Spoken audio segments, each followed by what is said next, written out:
ជ្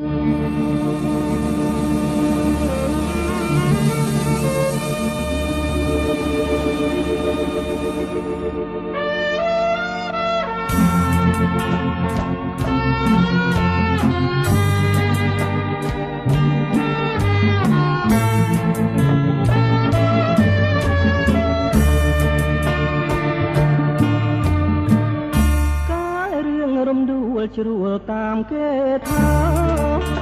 ដល់រឿងបុប្ផាបានឃើញតលភ្នែក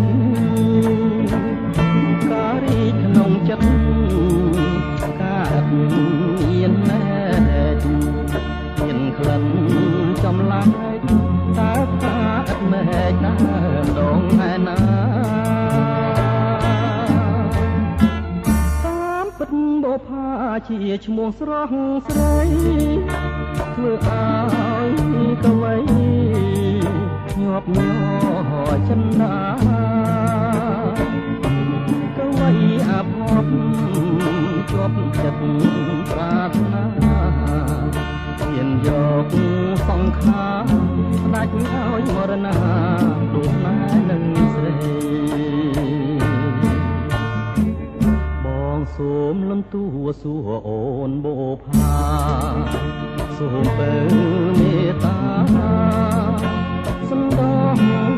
ប្រណីសូមអូនអាណិតដល់ចិត្តកវីគុំរូបបងខ្សែ